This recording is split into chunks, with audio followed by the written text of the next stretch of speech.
तुम्हारा अन्नदाता, पग पग पर है संग तुम्हारे अन्नदाता। लहू किसानों का बन के पसीना सींचता है धरती का सीना। मेहनत का तेरी हक दिलवाने, नई तकनीक नई खोज बताने। पशुधन को गुणवान बनाना, पौध सुरक्षा को सिखलाना, खेती के सब गुर समझाने, भारत का सरताज बनाने। आठों पहर है संग तुम्हारे अन्नदाता, अन्नदाता। नमस्कार, मैं हूं निदा अहमद, आप सभी का अन्नदाता कार्यक्रम में स्वागत करती हूं। हर रोज की तरह कार्यक्रम में लेकर आई हूं खेतीबाड़ी से जुड़ी हुई बहुत सी लाभकारी जानकारियां। तो चलिए सबसे पहले देखते हैं क्या है विशेष आज के कार्यक्रम में।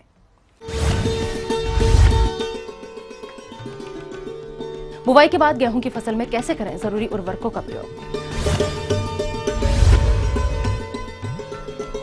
अच्छी बढ़वार के लिए राजमा की फसल में किए जाने वाले जरूरी कार्य। अधिक लाभ है तो ठंड के मौसम में कैसे करें मुर्गियों की देखरेख व प्रबंधन।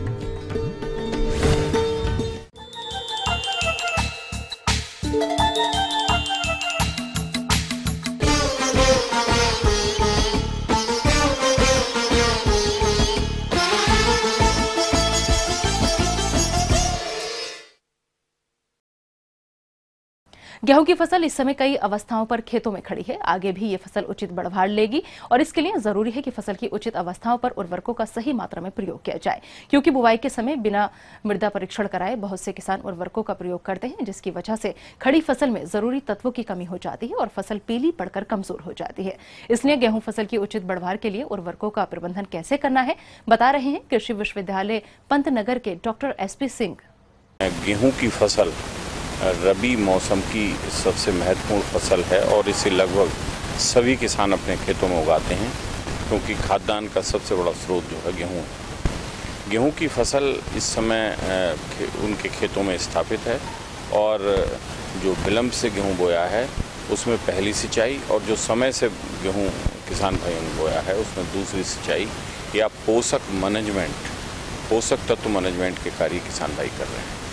कभी कभी ऐसा होता है कि गेहूं की बुवाई करते समय किसान भाई या तो आर्थिक परिस्थितियों की वजह से, पैसे की कमी के कारण या किसी और कारण से अनुपलब्धता के कारण नाइट्रोजन, फास्फोरस या पोटास जैसे महत्वपूर्ण तत्वों को अपनी फसल के साथ बेसल ड्रेसिंग के रूप में नहीं लगा पाते हैं और उससे काफ़ी नुकसान गेहूं की फसल को हो जाता है।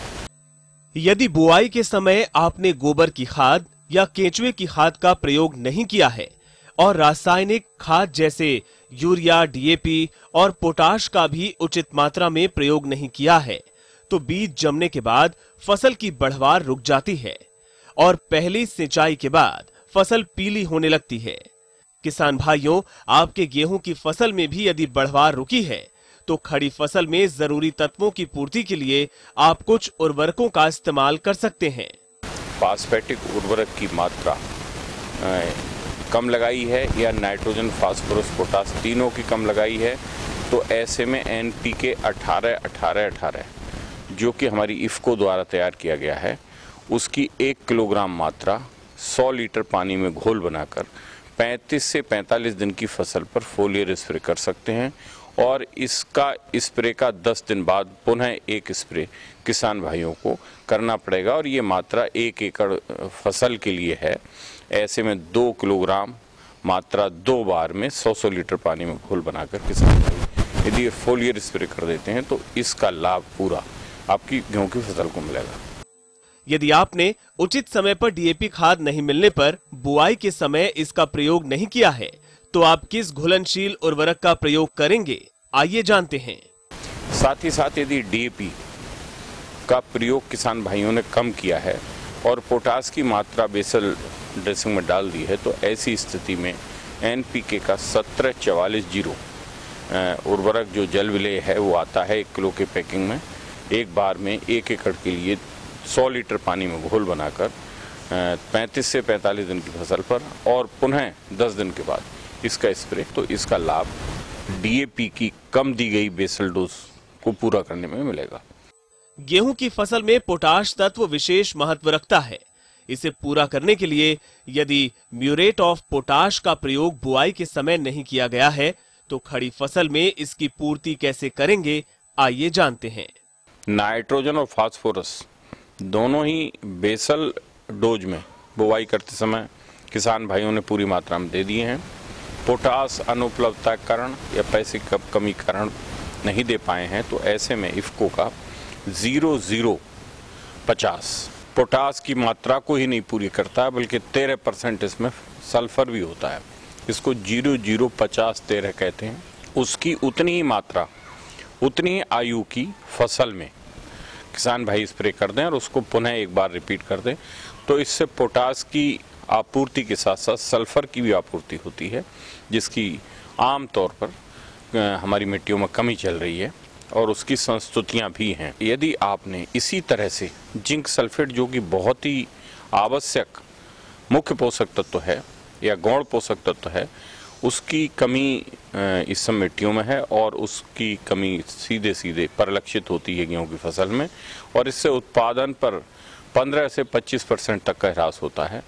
तो इसको बेसल ड्रेसिंग में यदि किसान भाई नहीं दे पाए हैं तो इसकी 1 एकड़ में 21% जिंक सल्फेट की 2 किलोग्राम मात्रा 8 किलोग्राम यूरिया में घोल बनाकर यदि 35 से 45 दिन की बीच में उस पर स्प्रे कर देंगे तो इसका लाभ आपकी फसल को मिलेगा। यदि आपकी फसल 45 दिन क्रॉस कर जाती है, उससे ज़्यादा उम्र की हो जाती है, तो जिंक सल्फेट का स्प्रे ना करें, क्योंकि 45 दिन से ऊपर की आयु की जब फसल हो जाती है तो जिंक सल्फेट का अवशोषण अपनी जड़ों से सीधे मिट्टी से करने लगती है और आपके द्वारा दिया गया फोलियर स्प्रे के रूप में जो जिंक है वो बेकार जाता है। जहां तक नाइट्रोजन के प्रयोग की बात है तो खड़ी फसल में 2 से 3 बार इसे प्रयोग करने की जरूरत होती है। अतः नाइट्रोजन की पूर्ति के लिए यूरिया कैसे प्रयोग करेंगे, आइए जानते हैं। जो हवा से, वातावरण से सीधे भी नाइट्रोजन प्राप्त करता है, साथ ही साथ बहुत सारी मात्रा में किसान भाइयों को अलग से देना पड़ता है और बुवाई करते समय आधी मात्रा, यदि 150 किलोग्राम मात्रा 1 हेक्टेयर में देनी है तो 75 किलोग्राम मात्रा नाइट्रोजन की बुवाई करते समय और 75 किलोग्राम 2 बार में।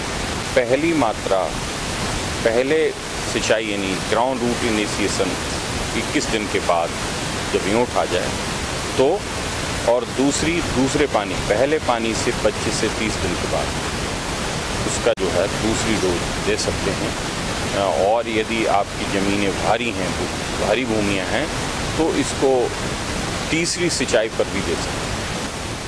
इससे ज़्यादा लाभ होगा। और ध्यान रहे, यदि यूरिया सल्फर कोटेड या नीम कोटेड यूरिया मिल जाती है तो उसका अवशोषण धीरे धीरे फसल करती है और उसका ज़्यादा लाभ मिलता है। यदि किसान भाई चाहते हैं कि और कम पैसे में ज़्यादा हम इसका जो है लाभ उठाएं, तो यूरिया को फोलियर स्प्रे के रूप में 2 या 3 बार में भी किसान भाई दे सकते हैं। इसमें यूरिया का 0.2% का घोल बनाकर 200 लीटर एकड़ के हिसाब से किसान भाई पहला यदि जिंक सल्फेट नहीं दिए तो उसके साथ में यूरिया, और दूसरी और तीसरी फसल बोने के 50 दिन और 60 दिन पर यूरिया का यदि फोलियर स्प्रे कर देते हैं तो भी गेहूं की फसल के लिए ज़्यादा लाभकारी रहेगा। किसान भाइयों, आपने देखा होगा कि कभी कभी फसल की पत्तियां बैंगनी हो जाती हैं या पत्तियों की बढ़वार अधिक होने लगती है। इस प्रकार की और भी समस्याएं फसल पर दिखाई देती हैं, जो कि सूक्ष्म तत्वों की कमी से होता है। इनकी पूर्ति के लिए किसान भाई क्या करें, आइए जानते हैं।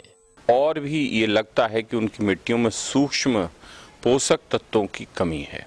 हमारे कंपनियां हैं जो माइक्रो न्यूट्रिएंट्स, जिसमें खास तौर से जिंक, मैग्नीज और सल्फर के साथ साथ मैग्नीशियम, मैग्नीज जैसे या बोरोन जैसे जो है तत्व मिश्रण के रूप में आते हैं, तो यदि आपकी मिट्टियों में सूक्ष्म पोषक तत्वों की कमी है तो उनका स्प्रे भी किसान भाई कर सकते हैं। और इसकी मात्र आधा किलोग्राम मात्रा 1 एकड़ के लिए लगती है।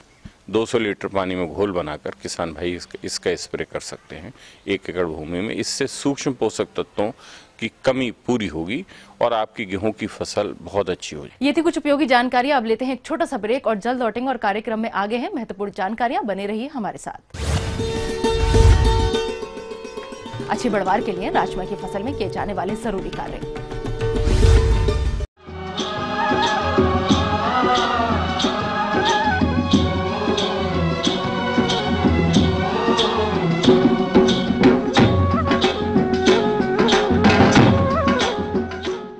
ब्रेक के बाद आप सभी दर्शकों का स्वागत है। चलिए अब रुक करते हैं अगली कड़ी की ओर।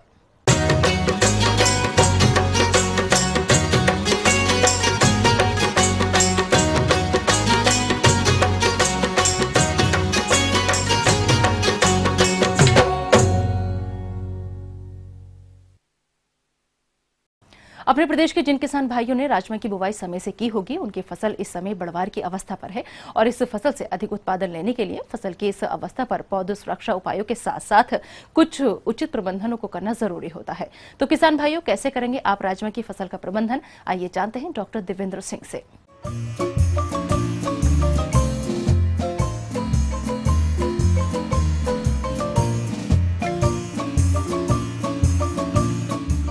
किसान भाइयों के लिए राजमा एक अच्छी नकदी फसल है। इस समय जो किसान भाई राजमा की खेती किए हुए हैं, प्राय उनकी फसल जो 25 से 30 दिन की हो गई है, उसमें खेत में खरपतवार आ गए होंगे। राजमा की फसल को खरपतवारों से काफी हानि होती है। यह खरपतवार मुख्य फसल से पानी, रोशनी, खाद और उर्वरक के लिए प्रतिस्पर्धा करते हैं, जिससे हमारी मुख्य फसल की बढ़वार में बाधा आती है। साथ ही इन खरपतवारों के कारण इसके उत्पादन में कमी देखी गई है। खरपतवार आ गए हों, उसको अगर कतार में बोए हैं तो हैंड हो चला के या खुरपी से खरपतवार निकाल देना आवश्यक होता है। दूसरा काम एक करना है कि राजमा में इस अवस्था में जब फूल आते हैं, उस अवस्था में न्यूट्रिएंट्स की प्रचुरता होनी चाहिए। राजमा एक ऐसी दलहनी फसल है जिसमें नोड्यूल नहीं बनते हैं, जिस कारण इसमें नाइट्रोजन की मात्रा ज़्यादा आवश्यकता होती है। किसान भाइयों, फसल की उचित बढ़वार के लिए पोषक तत्व प्रबंधन बेहद जरूरी है। खासकर फसल की उचित बढ़वार और अधिक उत्पादन के लिए फसल की विभिन्न अवस्थाओं पर उर्वरकों का अलग अलग मात्रा में प्रयोग करना चाहिए। इसलिए प्रति एकड़ 50 केजी यूरिया नीम कोटेड, जो आजकल बाजार में मिल रहा है, अगर कोटेड नहीं है तो उसमें 5 केजी सल्फर, 50 केजी यूरिया में 5 केजी सल्फर मिक्स करके और इसको टॉप ड्रेसिंग करना चाहिए। टॉप ड्रेसिंग करने के बाद इसकी गुड़ाई कर देनी चाहिए। इससे आपका फसल अच्छा होगा। दूसरा काम है, जो पोषक तत्व, सूक्ष्म पोषक तत्व की कमी वाले क्षेत्र हैं, उसमें किसान भाइयों को चाहिए कि एक फफूंदी नाशक कार्बेंडाजिम 1 से 1.5 ग्राम प्रति लीटर के हिसाब से और मल्टीप्लेक्स का 2 से 3 ग्राम प्रति लीटर के दर से पानी में मिला के किसान भाई छिड़काव करें, जिससे न सिर्फ अच्छे फ्लावरिंग आएगी बल्कि उपज में भी काफी बढ़ोतरी होगी।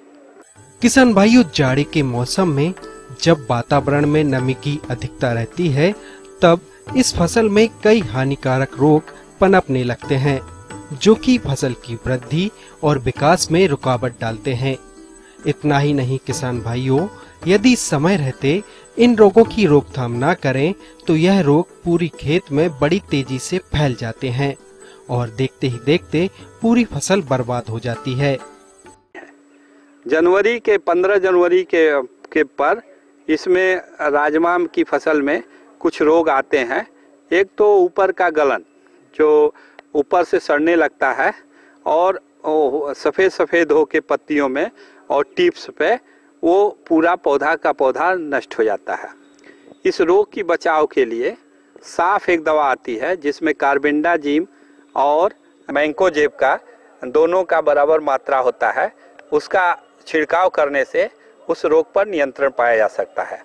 राजमा में प्राय किसी प्रकार के कीट का प्रभाव नहीं होता है, इसलिए कोई कीटनाशी की उपयोग करने की आवश्यकता नहीं होती। किसान भाइयों, इन प्रबंधनों को यदि आप राजमा की फसल में अपनाते हैं तो निश्चित ही इस फसल से आप अधिक उत्पादन प्राप्त कर सकते हैं। आगे और भी हैं कुछ रोचक जानकारियां, पर यहाँ पर रुकेंगे एक और छोटे से ब्रेक के लिए। जल्द हाजिर होते हैं। अधिक लाभ है तो ठंड के मौसम में कैसे करें मुर्गियों की देखरेख व प्रबंधन।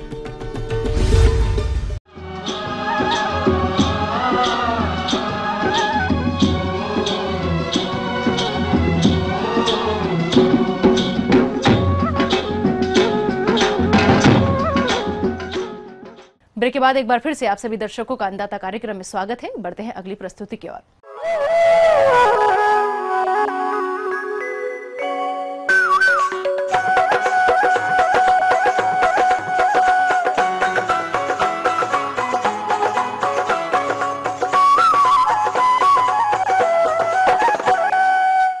हमारे प्रदेश के जो किसान भाई मुर्गी पालन कर रहे हैं वो इनसे अच्छा लाभ तभी ले सकते हैं जब वो इनके आवास व आहार का प्रबंधन मौसम के अनुसार करें।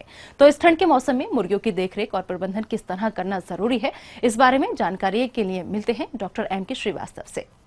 अपना मुर्गी का जिनके पास फार्म है उनको मैं कुछ सलाह देना चाहूँगा। सर्दियों में जैसे सर्दी बढ़ती है तो जो मुर्गियाँ हैं इन पे भी उसका प्रभाव पड़ता है, और जैसे जैसे टेम्परेचर डाउन होता है तो इनके उसके प्रोडक्शन पे सीधा असर पड़ता है।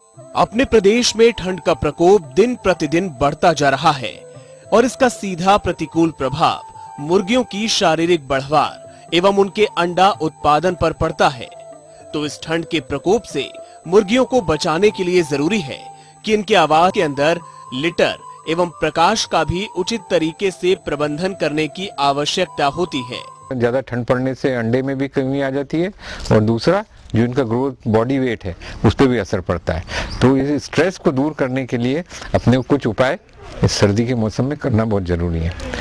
पहली चीज तो ये कि सर्दी में आपको जो आपका शेड है उसके ऊपर पर्दे डाल के रखने पड़ेंगे साइड से, पूरे पर्दे, जिससे अंदर हवा नहीं जाए रात के टाइम, तो जो अंदर गर्मी रहे, इसलिए पर्दे डालना जरूरी। और दिन में क्या करें, अपन पर्दे खोल दें और जिससे धूप हो रहा है।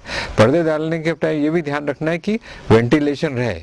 अगर पूरा पर्दा बंद कर देंगे और वेंटिलेशन नहीं रहता है तो उससे बीमारी होने की संभावना और बढ़ती है। तो इसमें ध्यान रहे कि एक वेंटिलेशन जरूरी है इसमें रहने का, पर्दों के साथ साथ पर्दे तो रहें पर वेंटिलेशन बहुत जरूरी है। पहले आप क्या करें, जो डीप लीटर सिस्टम है उसके अंदर जो भूसा आता है, अपना लकड़ी का भूसा, अच्छा साफ करा हुआ भूसा, उसके कम से कम 4 इंच की परत उसमें रहे, और 4 इंच की परत बिछा के, और उसके ऊपर जो छोटे बच्चे आएंगे चूजे, तो उनके लिए तो पेपर, न्यूज़पेपर आता है ना, वो रखना पड़ेगा। और अगर जब बड़े हो जाते हैं तो फिर न्यूज़पेपर हटा लिया जाता है। दूसरा, जो अपना शेड की साफ सफाई, उसके अंदर आपको बिल्कुल गीला नहीं होना चाहिए, पानी का वो नहीं रहे, और वो जो शेड है उसको अपन रेगुलर उसके जो सफाई करें, और जो उसका नीचे अगर डीप लीटर सिस्टम है तो उसके अंदर ऊपर नीचे करके उसका लीटर को, और उसके अंदर चूना डाल के रखें। जो छोटे बच्चे रहते हैं उनको और लाइट को नीचे करना पड़ेगी, जो लाइट आती है 90 डिग्री फ़ारेनहाइट मेंटेन करके रखना पड़ेगा।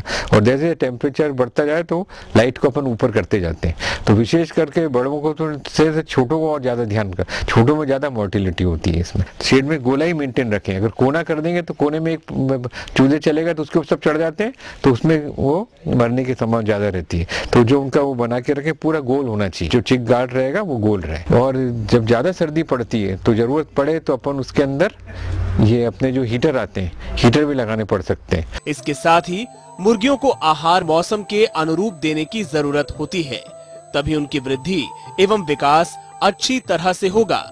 तो इस समय इनको संतुलित आहार में क्या क्या दिया जाए, इस बारे में भी उन्होंने बताया कि इस समय इनका जो पोषण प्रबंध है उसमें भी अपन बदलाव लाना पड़ेगा, क्योंकि जो उनको अपन पोषण देते हैं, इनको जो चिक मैश देते हैं खाने के लिए, उसके अंदर भी एनर्जी वाला ज़्यादा देना पड़ेगा।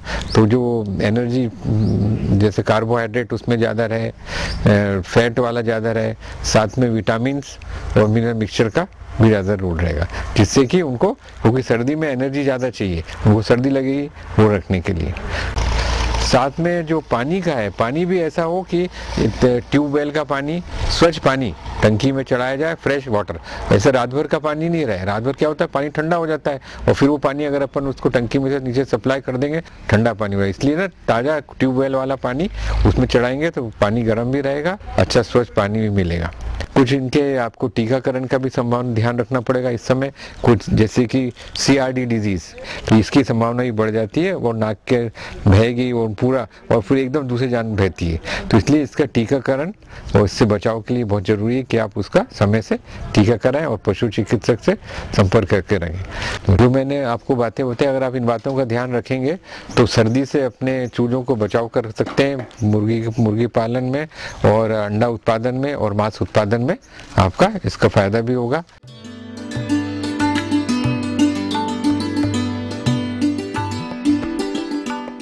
अन्नदाता हेल्पलाइन निःशुल्क फोन संपर्क सेवा के माध्यम से आपके द्वारा पूछी गई समस्याओं में से 1 या 2 महत्वपूर्ण समस्याओं को हम अपने कार्यक्रम में शामिल करते हैं और इसी के तहत आज की चयनित समस्या और उसका जवाब इस प्रकार है। अन्नदाता निःशुल्क फोन संपर्क सेवा के माध्यम से पूछे गए प्रश्नों में से आज हमने जिस प्रश्न को कार्यक्रम में शामिल किया है उसे पूछा है घोघराज जिला बलिया के कृषक आनंद राजभर ने। यह माइक्रो स्प्रिंकलर द्वारा फसलों की सिंचाई प्रबंधन पर जानकारी चाहते हैं। तो आनंद राजभर जी, आपकी जानकारी हेतु प्रस्तुत है कार्यक्रम का यह अंश। किसान ड्रिप इरिगेशन पद्धति से परिचित है, साथ ही जो है स्प्रिंकलर पद्धति से परिचित है। सिंचाई की एक दूसरी तकनीक है जिसे हम कहते हैं माइक्रो स्प्रिंकलर पद्धति।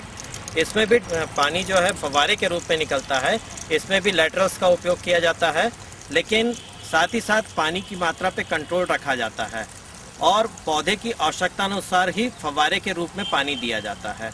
तो इससे फ़ायदा ये होता है कि हम कम पानी में ही वही फसल सुविधापूर्वक और उतने ही उत्पादन लेते हुए आसानी से उगा सकते हैं। साथ ही साथ हमारे पानी की उपयोग दक्षता भी बढ़ जाती है।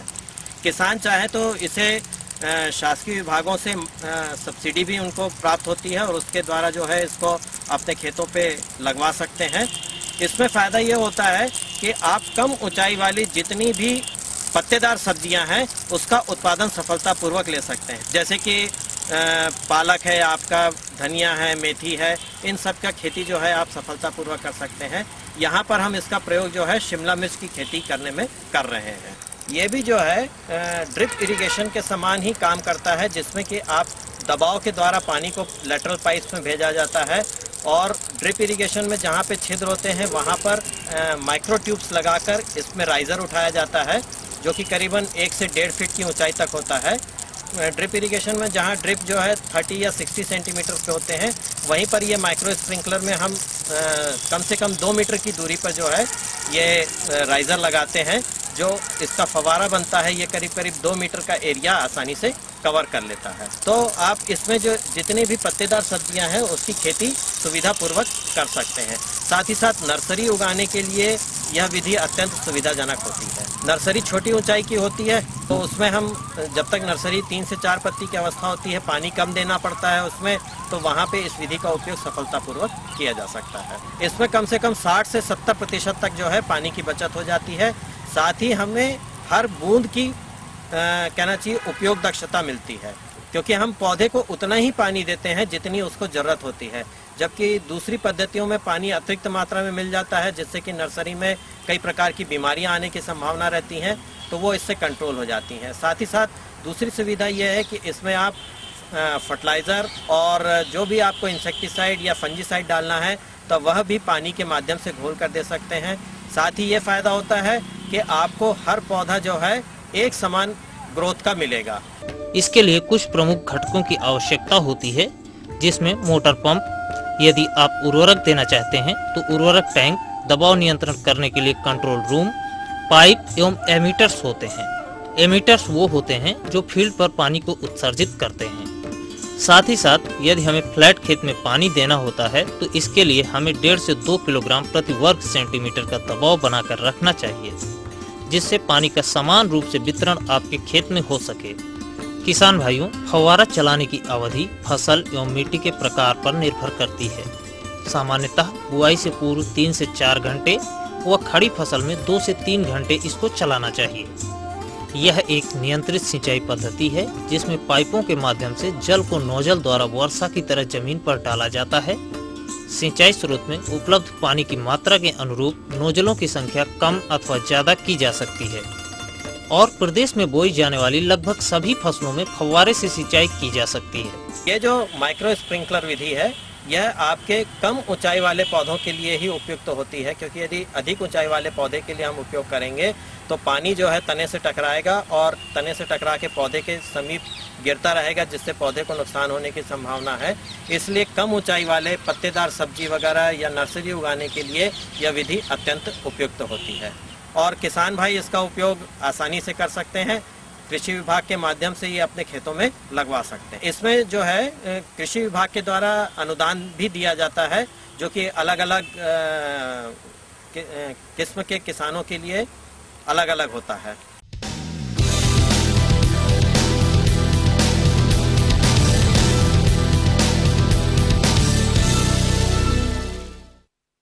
राज्य की विभिन्न मंडियों में कृषि उत्पादों के चढ़ते उतरते बाजार भाव की संक्षिप्त जानकारी इस प्रकार है।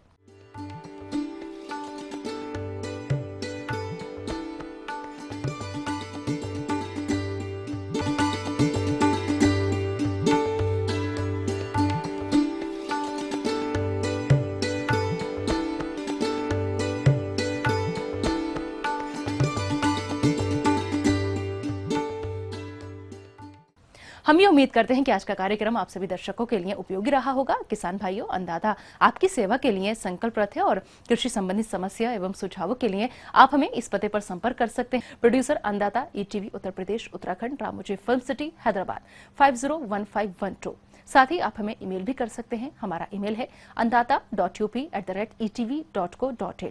इसके अतिरिक्त आप हमें निःशुल्क हेल्पलाइन नंबर 180010084599 पर सोमवार से शनिवार सुबह 10 से शाम 4 बजे के बीच संपर्क कर सकते हैं।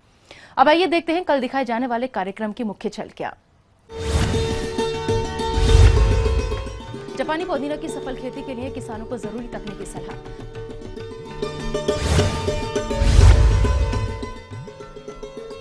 अजोला उत्पादन की तकनीक और इसकी उपयोगिता। फिलहाल अन्नदाता की पूरी टीम को दीजिए इजाजत। कल आपसे इसी समय पर फिर से होगी मुलाकात कृषि संबंधित कुछ और महत्वपूर्ण जानकारियों के साथ। नमस्कार।